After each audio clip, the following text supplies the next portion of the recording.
नमस्कार मित्रांनो, तुमचं पुन्हा एकदा आपल्या नवीन सोयाबीनच्या व्हिडिओमध्ये स्वागत आहे. तर मित्रांनो, सोयाबीनचा व्हिडिओ बनवण्याचं कारण म्हणजे मित्रांनो, आता सद्यस्थितीला आपल्याकडं पाणी असेल तरी पण उपयोग होईना झाला मित्रांनो. कारण सोयाबीन आपल्या जवळजवळ कमरा इतक्या वाढलेल्या आहेत आणि मित्रांनो, सोयाबीनला जास्त जर पाणी दिलं तर आपली सोयाबीन पडण्याची शक्यता आहे मित्रांनो. तुम्हाला तर माहितीच असेल, तुम्ही शेती करीत असाल तर सोयाबीन जर आपली पडली तर सोयाबीनला शेंग पकत नाही, त्याला सगळी पापुडी होती. शेंगा धरल्या असल्या तरी त्याला मध्ये दाणे भरत नाहीत. तर त्याच्यामुळं मित्रांनो, आपल्याला योग्य प्रमाणामध्ये पाणी द्यावं लागणार आहे. पाणी असूनसुद्धा त्याचा फायदा होणे शक्य नाही. होईल तेवढा कमी पाणी द्या, जास्त पाणी देण्याच्या भानगडीत पडू नका.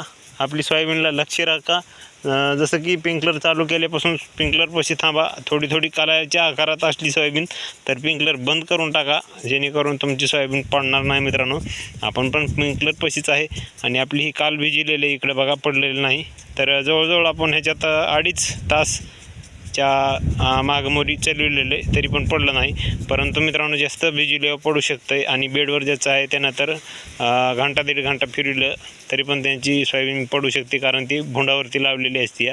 तर मित्रांनो, माझ्या आजच्या व्हिडिओमधून एवढंच सांगायचं होतं.